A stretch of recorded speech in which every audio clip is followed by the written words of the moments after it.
बैनुल-अक़वामी मंजरनामा हो, वबा से जुड़ी खबरें, लॉकडाउन की परेशानी, कश्मीर इशू या फिर बदलते हुए सियासी हालात।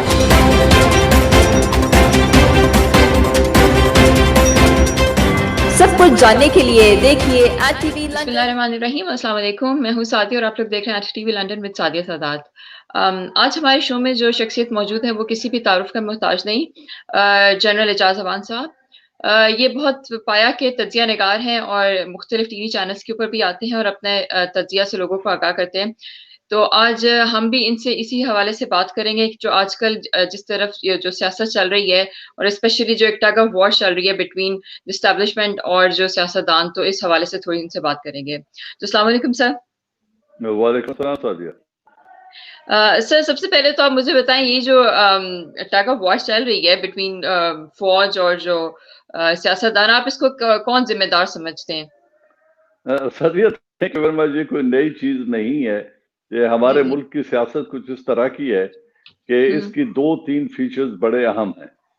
सबसे पहला और सबसे जो कहें कि एक अनएक्सेप्टेबल फीचर ये है कि 1970 ऑनवर्ड, आप तो उस वक्त यकीनन पैदा भी नहीं हुई थी। जी।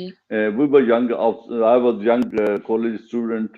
उस वक्त से लेकर आज तक हमारे इंतखाबात के रिजल्ट को हारने वाला कैंडिडेट या पॉलिटिकल पार्टी जो हुकूमत फॉर्म नहीं कर सकती, जिन्हें अपोजिशन बेंचेस पे बैठना पड़ता है, वो रिजल्ट तस्लीम नहीं करते।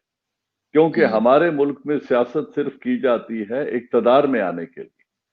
हर आदमी कौम की खिदमत करना चाहता है, लेकिन बरसरे इक्तदार आकर वजीर आजम बनने के बाद ऐसा हो नहीं सकता सियासत में। तो वहां से एक नैरेटिव शुरू होता है कि इंतखाबात में धांधली की गई, धांधली करवाई गई। क्योंकि हमारे मुल्क की एक तारीख है कि अयूब खान ने टेक ओवर किया, फिर उसके बाद ज़ियाउल हक ने टेक ओवर कर लिया, फिर प्रेसिडेंट मुशर्रफ ने he did an extra constitutional thing and took over. तो आर्मी की समहाउ द अदर इन्वॉल्वमेंट रही है। और ये जितनी हमारी पॉलिटिकल एलीट है, स्टार्टिंग फ्रॉम जुल्फकार अली भुट्टो, इन सब को अगर देखें तो एक वो है तो अनप्लेजेंट सी टर्म है जो शेख रशीद यूज करते हैं।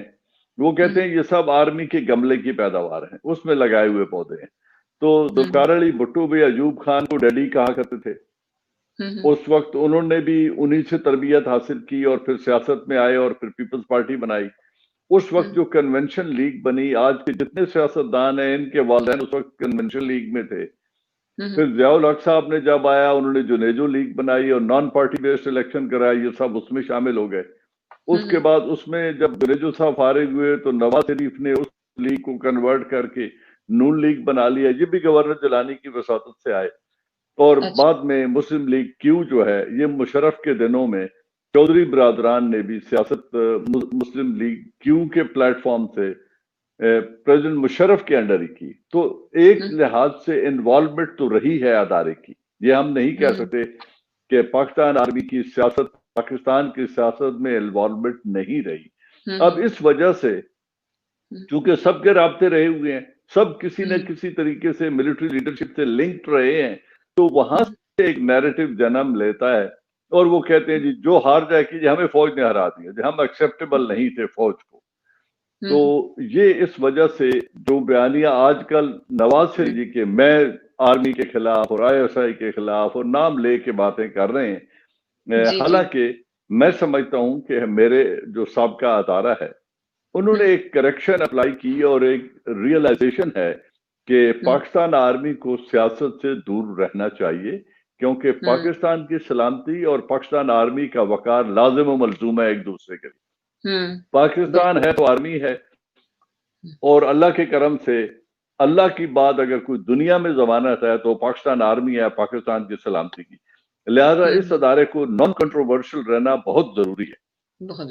तो अब नवाज शरीफ साहब जो हैं, चूंकि वो इक़्तिदार से बाहर हैं, उनके ऊपर करप्शन के चार्जेस हैं, और आप लोग इंग्लैंड में बैठे देख रहे हैं कि एवन फील्ड जिनमें वो आज रिहाइश पजीर हैं, इनका आज तक वो अदालत को नहीं बता सके कि इन्होंने कब खरीदे, क्या इनकी कीमत थी, ये पैसा मुल्क से बाहर कैसे गया और इस पर टैक्स अदा किया गया या नहीं। ये 3 बड़े सवाल हैं। इनका जवाब देने की बजाय वो हर तरह का इल्जाम लगाने को तो तैयार हैं, लेकिन इन सवालों के जवाब नहीं देते। चार्जेस से बचने के लिए अदालतों को तो प्रेशराइज कर सकते थे, अब ये आर्मी को प्रेशराइज करना चाहते हैं कि हमें किसी तरीके से कोई रास्ता निकलवा के दो और इमरान से हमारी इजाजत करवाओ। तो ये है वो सारा एक नैरेटिव थोड़ा सा मैं ये भी कहना चाहूंगी कि सर जैसे इमरान खान जो है हमारे जो वजीर आजम है, वो ये दिन रात इसकी तस्बीह करते हैं कि जी एनआरओ नहीं दूंगा और चोरों को पकड़ के लेकर आऊंगा, लेकिन अभी तक कुछ हुआ तो नहीं है, कुछ हम लोग देखते तो नहीं है कि इसमें कोई प्रैक्टिकली कोई चीज हुई है या कोई पकड़े गए हैं या कुछ भी हुआ है। इवन अगर आप बात करते हैं तो उनका नैरेटिव ये है कि हमारे पे कोई जुर्म साबित नहीं हो सका है। जज अरशद मलिक का वो हवाला देते हैं कि उनको प्रेशराइज किया गया। तो सादिया बात ये है कि अनफॉर्चुनेटली हमारी जुडिशरी में भी ऐसे कैरेक्टर्स रहे हैं जो अंडर प्रेशर भी डिसीजन देते रहे हैं और रिश्वत दे के भी फैसले सुनाते रहे हैं। ये हमारी जुडिशरी की तारीख तो है, इसमें कोई दो राय तो नहीं है। ऐसे जजेस भी रहे हैं, फिर जस्टिस कयूम जैसे भी रहे हैं जिन्हें डिक्टेट किया जाता था कि आपने ये फैसला सुनाना है। जुल्फकार अली भुट्टो को सजाए मौत देने के बाद उन्हीं जजेस ने बाद में कहा जी फैसला तो सुनाया लेकिन दबाव बड़ा था। तो वहां भी कैरेक्टर की कमी तो रही है, हर एक ऐसा नहीं है, लेकिन इस तरह के लोग रहे हैं अदालतों में। लेकिन व्हाइट कॉलर क्राइम है, व्हाइट कॉलर क्राइम को प्रूव करना अदालतों में इट्स टाइम कंज्यूमिंग। एविडेंस तो आ चुकी है, लेकिन उसके बावजूद इनका ये कहना कि हमारे जुर्म तो कोई साबित नहीं हुआ, तो ये हमारी अदालतें भी उस डिसीजन को पेंड करके सजा को बैठी हुई हैं और अभी उससे आगे प्रोग्रेस नहीं कर रही, क्योंकि वो समझते हैं शायद ये लोग दोबारा एक मकसद इक़्तिदार आ जाएंगे तो फिर इनसे फेवर्स लिए जाएंगे। तो ये आवे का आवा बिगड़ा हुआ है। अगर हम कहें निज़ाम हुकूमत है, हमारे पॉलिटिशियन ने ब्यूरोक्रेसी को अपने पर्सनल स्लेव्स बना के रखते हैं, पर्सनल सर्वेंट्स बना के रखते हैं। कोई आदमी पुलिस का जब वो पोस्ट होता है कहीं, अगर वो उस इलाके के एमपीए की मर्जी के मुताबिक मुकदमा दर्ज न करे तो उसकी पोस्टिंग हो जाती है विद इन 10 डेज। तो अगर इस तरह का फुटबॉल बना के रखेंगे ब्यूरोक्रेसी को, ये रिफॉर्म्स क्यों नहीं करते? एक कॉमन सेंस क्वेश्चन है कि अगर इंतखाबात के 1970 से आज तक रिजल्ट मशकूक हैं, तो फिर आप इलेक्टोरल रिफॉर्म्स क्यों नहीं करते? केयर टेकर गवर्नमेंट भी खुद बनाते हैं, इलेक्शन कमीशन के चेयरमैन भी खुद नॉमिनेट करते हैं, फिर उसी का दिया हुआ रिजल्ट ये तस्लीम नहीं करते। हिंदुस्तान ने इलेक्शन कमीशन की रिफॉर्म कर ली है ना, उन्होंने लैंड रिफॉर्म नेहरू ने कर ली थी, हम क्यों नहीं कर सकते? तो मैं थोड़ा आपसे ये पूछूं कि सर क्या कभी फौज से गलती हुई है, किसी फौज के आला अहदेदारान से? जो मिलिट्री कूप भी होता है, तो क्या आप इसको समझते हैं कि ये गलती होती है? यकीनन जी गलत था, लेकिन वो जो एनवायरमेंट पैदा किए गए, अब जो मुझे याद है, जो याद नहीं है वो है अयूब खान का टेक ओवर, मुझे याद नहीं है और इस मुल्क में हिस्ट्री रिकॉर्ड नहीं होती अनफॉर्चुनेटली। ज़िया-उल हक का कू मुझे याद है। ज़िया-उल हक के जब कू हुआ तो उस वक्त एनवायरमेंट क्या था? पहली बात यह है कि जुल्फकार अली भुट्टो ने टर्म से 6 माह पहले इलेक्शन अनाउंस कर दिए कि मैं इंतखाबात करा के नेक्स्ट 5 साल सिक्योर करना चाहता हूं। वेल, इंतखाबात अनाउंस हो गए। इंतखाबात जब अनाउंस हो गए तो एक प्लेटफॉर्म बन गया जिसपे मजहबी जमातों ने, 9 जमातों ने, जो ने उस वक्त 9 सितारे कहा जाता था, उन्होंने एक पॉलिटिकल प्लेटफॉर्म बनाया और जुल्फकार अली भुट्टो के खिलाफ इलेक्शन लड़ने चले गए। उन इंतखाबात में Zulfikar Ali Bhutto had landslide victory और उनके गवर्नर्स के खिलाफ किसी कैंडिडेट ने पेपर्स ही जमा नहीं कराए। ऐसा हो नहीं सकता था। बहरहाल वो रिजल्ट आया, उसको कॉन्टेस्ट किया गया और उसको जब रिजल्ट को चैलेंज किया गया तो लोग जल्द से जुलूस लेके सड़कों पर निकल आए। अब जब वो मूवमेंट चली, तारीख में लोग कहते हैं और मुख्तलिफ हाफ कंफर्म्ड शहादतें ऐसी भी हैं कि उसमें बैरूनी कुव्वतों का हाथ था। कुछ किताबें ऐसी लिखी जा चुकी हैं जिनमें अमेरिका की मुदाखलत को कहा जाता है, क्योंकि जुल्फकार अली भुट्टो ने जो 2 बड़े काम किए थे उनकी वजह से वो वेस्ट को एक्सेप्टेबल नहीं था। एक जो न्यूक्लियर प्रोग्राम, न्यूक्लियर वेपन हासिल करने के लिए जो एनरिचमेंट ऑफ यूरेनियम का प्रोग्राम था वो उन्होंने शुरू किया, एटॉमिक कमीशन बनाया और वो तो बना तो था अयूब खान के दिनों में, 12 अमली काम उस पर शुरू करवाया। ये एक्सेप्टेबल नहीं था वेस्ट को कि कोई इस्लामी मुल्क एटम बॉम्ब बनाने की तरफ जाए। दूसरी बात उनकी ये थी कि उन्होंने तमाम अरब्स का समिट कराया लाहौर में और उनको कहा कि ऑयल को एज अ वेपन यूज करें, आपके पास बहुत बड़ी कुव्वत है हाइड्रोकार्बन, और वेस्ट की पूरी इकोनॉमी आपके तेल पे डिपेंडेंट है, तो आप इसको एज अ वेपन यूज करें। इसमें लाहौर में एक समिट हुआ जिसमें तमाम अरब कंट्रीज की लीडरशिप आई और उन्होंने वहां बनाई और उन्होंने कहा था कि अपने पैसे वहां रखने की बजाय एक मुस्लिम वर्ल्ड का बैंक खोले, जिसको मुस्लिम बैंक कहा जाए, और वहां पे पैसा अपना रखें बजाय वेस्ट में रखने के। अब उसकी ये जो डायरेक्शन उसने दी और एक मुस्लिम उम्मा का लीडरशिप रोल शुरू कर दिया, तो जुल्फकार अली भुट्टो वेस्ट की आंखों में खटकने लग गया। उन्होंने पैसा लगाया और उसके खिलाफ एहतजाज शुरू करवा दिया। अब उस एहतजाज में लाहौर में सिर्फ 30 आदमियों को गोली मार दी गई, कराची में आदमी मर गए थे जो एहतजाज कर रहे थे। अब जब लाहौर में फिर जुलूस निकला और उस वक्त ज़ियाउल हक चीफ ऑफ आर्मी स्टाफ, उनके होते हुए जब फौज को कहा गया कि मुजाहिरीन को बंदूक से कंट्रोल करें, तो 3 ब्रिगेडियर से, ब्रिगेडियर नियाज, ब्रिगेडियर अशरफ और ब्रिगेडियर अशफाक, उन्होंने क्राउड पर गोली चलाने से, फौज का ही हुक्म मानने से इनकार कर दिया। ये पहला स्टेप था कि फौज में बगावत होने वाली थी। जुल्फकार उस वक्त ज़ियाउल हक ने कहा कि नहीं, न फौज में बगावत बर्दाश्त की जा सकती है, न अपने लोगों पर गोली चलाई जा सकती है, पॉलिटिकल अनरेस्ट, क्योंकि हम लोग उस वक्त मुल्क 2 लाख करा के 71 में मुल्क के 2 टुकड़े हुए और ये बात 76 की है। 5 साल बाद फौज अपने ही लोगों पर गोली चलानी शुरू कर दे, जो आधा पाकिस्तान हार चुकी है। उसकी वजूहात जो भी थी, एक उसका पहलू मिलिट्री डिफीट भी थी, वो किन एनवायरमेंट में डिफीट हुई ये भी एक तारीख है, लेकिन वो एक लंबा सवाल है। बहरहाल 5 साल के बाद अपने लोगों पर गोली चलाना फौज को जेब नहीं दे रहा था। तो फिर उस वक्त ज़ियाउल हक ने कहा कि जुल्फकार अली भुट्टो इक़्तिदार नहीं छोड़ना चाहते, अपोजिशन रिजल्ट एक्सेप्ट नहीं कर रही है, लोग सड़कों पर निकल आए हैं और जुल्फकार साहब कह रहे हैं कि जी लोगों को गोली बंदूक से इन रॉयट्स को कंट्रोल करो, तो ही टुक ओवर। अब क्यों ये नौबत आई, ये सारी अपनी अपने एनालिसिस हैं कि आप उस वक्त 1971 के हादसे के 5 साल बाद फौज में बगावत करवा लें, ये एक तरीका है, या फौज अपनी लोगों पर गोली चलानी शुरू कर दे और फौज अपना जो बचा खुचा वकार था वो भी खो दे। और जुल्फकार अली भुट्टो के ऊपर मुख्तलिफ और भी आरा हैं जो आज तक हैं कि अगर ये उस वक्त अपोजिशन बेंचेस पे बैठ जाते और शेख मुजीबुर रहमान को इक़्तिदार हैंड ओवर कर देते तो मुल्क 2 टुकड़े ही ना होता। कुछ कहते हैं जुल्फकार अली भुट्टो को अपोजिशन बेंचेस पे बैठ जाना चाहिए था, कुछ कहते हैं जी नहीं, उनका आपस में कॉम्प्रोमाइज हो गया था, नए इलेक्शन करवा सकते थे। तो लेकिन इनसाइड स्टोरी क्या थी, ये हकीकत हमारे मुल्क में कभी सामने आई नहीं, क्योंकि यहाँ लोग न किताबें लिखते हैं न किताब पढ़ते हैं। तो ये ट्रेजेडी है। तो ये कहना कि फौज से गलतियां नहीं हुई, वेल हुई है, इसमें कोई दो राय नहीं है, फौजी भी इंसान है, लेकिन उन गलतियों का अजाला इस तरीके से किया जाना चाहिए जिस तरह सारी दुनिया करती है। सर, लेकिन थोड़ा सा मैं आपसे ये जानना चाहूंगी, क्योंकि अब ये बहुत ज्यादा परसेप्शन बनता जा रहा है आम अवाम के अंदर कि फौज की जरूरत होती है और फिर वो जिनको चाहे वो हुकूमत में ले आते हैं, जिनको चाहे वो हुकूमत से गिरा देते हैं। तो सर, आपको नहीं लगता कि इस तरह वोट के ऊपर लोगों का एतमाद कम होता जाएगा?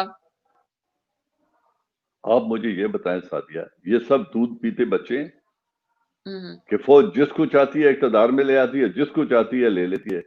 मैं पहले कह रहा था आपको कि इलेक्शन कमीशन ऑफ पाकिस्तान का काम है इंतखाबात कराना, फौज नहीं करवाती।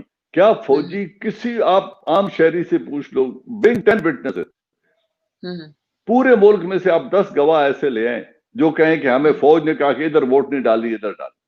फौज ये नहीं कर सकती। 1,72,000 वोट इमरान खान को आर्मी ने नहीं डलवाए। जुल्फकार अली भुट्टो के बाद ये सबसे पॉपुलर लीडर था। आप वेस्ट में, यूके में पूछ लो कि यूके में जितने पाकिस्तानी हैं जिन्होंने यहां आके वोट डाला है, उनमें से किसी ने अपनी मर्जी के खिलाफ वोट डाला है इमरान खान को? तो जब लोगों ने अपनी मर्जी से वोट दिया, मैंने इतना पॉपुलर लीडर जुल्फकार अली भुट्टो के बाद सिर्फ इसको देखा है, इमरान खान। तो उन्होंने इंतखाबात 1,72,00,000 17 मिलियन वोट्स लेना इज नॉट अ जोक, और ये फौज नहीं डलवा सकती, मैं आपको दावे से कह सकता हूं। अच्छा। तो लेकिन यहां हारने वाला, अभी आज गिलगित बल्तिस्तान में इस वक्त इंतखाबात हो रहे हैं, आप ये देख लेना कि फौज की इन्वॉल्वमेंट नहीं है। फौज को उन्होंने न सिक्योरिटी पे लगाया है, न किसी बात पे। फौज को कहा जी आप हट जाए, फौज हट गई है। आज इंतखाबात शुरू हो गए हैं, आज शाम को रिजल्ट आना शुरू हो जाएगा। और ये मैं अभी आपको बता रहा हूं कि जो भी पार्टी वहां हारेगी वो कहेगी हम रिजल्ट को तस्लीम नहीं करते, हमारे साथ धांधली होगी। वो कहेगी कि बिल्कुल फेयर इंतखाबात हुए, चाहे वो कोई भी जीत जाए। सर लेकिन वहां पे आज मैंने इत्तला सुनी है कि वहां पे गिलगित बल्तिस्तान में तो बिजली बंद है, तो कहते हैं कि वोट काउंटिंग कैसे होगी जब बिजली नहीं है वहां पे। तो बेटे बात सुनो, पूरे गिलगित बल्तिस्तान में टोटल 2.5 लाख वोट पोल होना है, और लाहौर की एक MNA की जो कॉन्स्टिट्यूएंसी है उसमें 3-3 लाख वोट पोल होते हैं एक दिन में। जी। तो बिजली ने तो नहीं गिरने ना। आपको पता है लाइट के साथ लाइट के अल्टरनेट अरेंजमेंट होते हैं कि बिजली ने इंतखाबात कराने।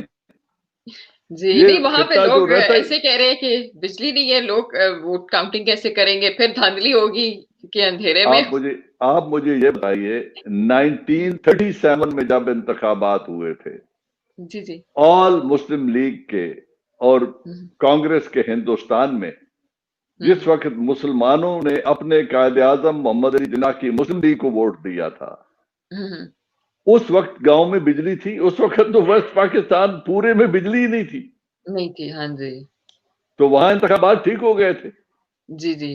अगर आज से 70 बरस बगैर बिजली के इंतखाबात हो सकते हैं, तो आज आप समझती हैं नहीं हो सकते। आज तो लोगों ने सोलर सेल लगाए हुए हैं और लाइटें मौजूद है हर जगह। आपके ख्याल में जो इनकी पीडीएम की तहरीक है, ये पाया तकमील को पहुंचेगी, और ये जो जिस मिशन पे निकले हैं क्या ये वो पूरा कर पाएंगे?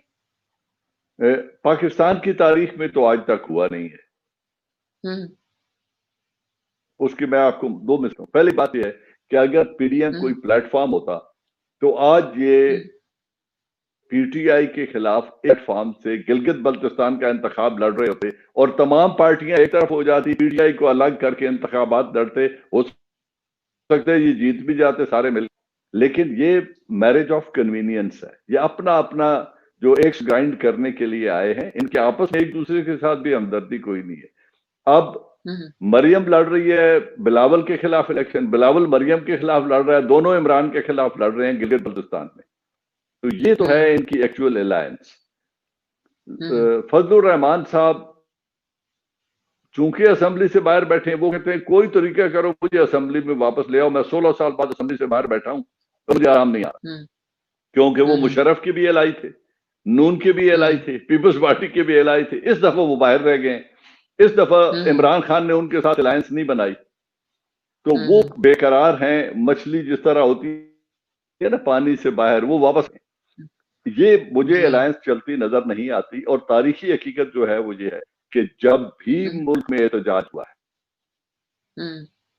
या खान ने टेक ओवर किया है, या फिर कू करना पड़ा है, या अदालतों ने इनको घर भेजा है, लेकिन आज तक किसी इलेक्टेड गवर्नमेंट ने पब्लिक प्रेशर के तहत रिजाइन नहीं किया। आज भी नहीं होगा। सबसे पॉपुलर एहतजाज इमरान खान का था और ताहरुल कादरी का, लेकिन उस वक्त नवाज शरीफ से वो इस्तीफा नहीं ले सके थे। खाकान अब्बासी साहब के साथ अभी हुआ था, तो वो ये कह रहे थे कि हमारे साथ जो है वो अवाम है। कहते हैं कि और अब जो इस वक्त जो है वो महंगाई का इतना बड़ा तूफान है जिससे लोग बहुत परेशान है, तो वो कहते हैं कि इस वजह से हमें उम्मीद है। तो आपको नहीं लगता है कि वाकई महंगाई तो बहुत ज्यादा हो गई है?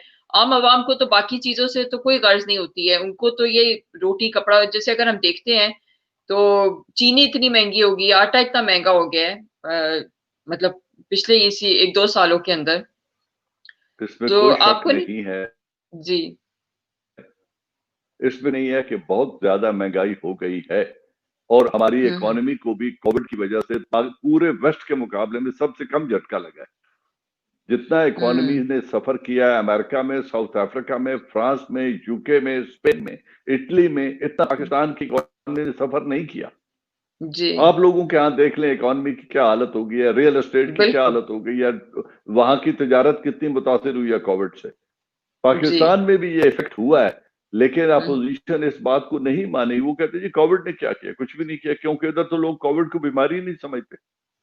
तो महंगाई जरूर हुई है, लेकिन मैं आपको, आपके अपने रिलेटिव होंगे पाकिस्तान में, इस वक्त मटन बिक रहा है 1100 रुपए केजी, जो मेरी जिंदगी में इतना महंगा मटन कभी नहीं हुआ था जितना आज है। जी बिल्कुल। लेकिन अभी मैं गया तो जी 11 रुपए से वो बनाए थे, खत्म हो गए सर, अब कल आ जाए। एक तरफ महंगाई इस लिहाज पे, दूसरी तरफ खरीदार, और जितनी कंस्ट्रक्शन इस वक्त हो रही है, न सीमेंट इस रेट पे पहले सबसे महंगा है, कंस्ट्रक्शन मटेरियल सबसे महंगा है। एक ईंट इस वक्त जो ईंट लगती है मकान बनाने पे वो 14 रुपए की है, एक ईंट, जिसको मिस्त्री उसी वक्त थोड़ी मार के तोड़ देता है। उसके बावजूद इतनी कंस्ट्रक्शन पाकिस्तान में हो रही है क्योंकि हमारी जो पैरेलल इकोनॉमी है उसका साइज इतना बड़ा है, इतना पैसा लोगों ने अपने घरों में रखा हुआ है, इतना पैसा हुकूमत के पास नहीं है जितने डॉलर और पाउंड लोगों के घरों में पड़े, इतनी मुईशत सरकार की नहीं है जितने मुईशत लोगों के घरों में पड़ा है पैसा। सब लग रहा है, सिर्फ एक इशारा दिया है कि मैं नहीं पूछूंगा पैसा कहां से आया है, तामीरात शुरू करें। इस वक्त हर तरफ इतनी तामीरात हो रही हैं कि अनगिनत प्लाजे और अपार्टमेंट्स और हाउसिंग स्कीम्स निकल आई हैं। कहां से निकल? सर ये भी एक नया व्हाइट कॉलर क्राइम नहीं है? ये है, लेकिन देखें इसको, ये जो महंगाई और जो मुश्किलात इमरान को पेश आ रही हैं वो ये हैं, एक तरफ वो इनके मनी लॉन्ड्रिंग को कंट्रोल कर रहा है, जिन्होंने करप्शन किया उनका एहतसाब कर रहा है, दूसरी तरफ वो इकोनॉमी को रेगुलेट करना चाहता है। जब उसने दोनों काम इकट्ठे शुरू किए तो सब लोगों ने पैसा हाथ में रोक लिया और डॉलर खरीदनी शुरू कर दी, और डॉलर कहाँ शूट आउट करके कहाँ पहुंच गए, क्योंकि हर आदमी जिसके पास घर में पैसे पड़े तो उनका डॉलर लेके रख लो, डॉलर होते जा रहे हैं। ये पैरेलल इकोनॉमी है। इस ये जो ऊंट है ना, इसको सीधी करवट बिठाने में बड़ा जोर लगेगा पाकिस्तान को सीधा करने में, और ये ओवरनाइट नहीं होगा। मैं समझता हूं एक दयानतदार आदमी है इमरान खान, हमें दयानतदार लीडर चाहिए, मुल्क कलेक्टिव विजडम से चल रहा है। अभी अगर ये रिफॉर्म्स करा जाए, electoral reforms, education reforms, judicial reforms, land reforms, इनकी तरफ तवज्जो दे, महंगाई लोग फेस कर लेंगे। लेकिन सिस्टम को दुरुस्त कर जाए, जहां ब्यूरोक्रेट्स को पॉलिटिशियन ट्विस्ट ना कर सके, पुलिस को अपने मकसद के लिए इस्तेमाल ना कर सके, जाली मुकदमात ना कर सके। यूके में पुलिस को देख के एक सेटिस्फेक्शन होती है कि ये डाकू नहीं है। बिल्कुल। मैं अपने प्रॉब्लम इसके साथ शेयर करूं, पाकिस्तान में पुलिस देख के लोग कांपना शुरू किया देंगे, यार खैर बिल्कुल ऐसे ही है जी। ये है हमारे मुल्क की ट्रेजेडी। तो इस सिस्टम को दुरुस्त करने में मेरे ख्याल में it will take time. I am keeping my fingers crossed कि हो सकता है, अगर इमरान नहीं कर सकता तो कोई भी नहीं कर सकता, फिर ये सब आएंगे और मुल्क को बेचेंगे। ठीक है, thank you so much sir.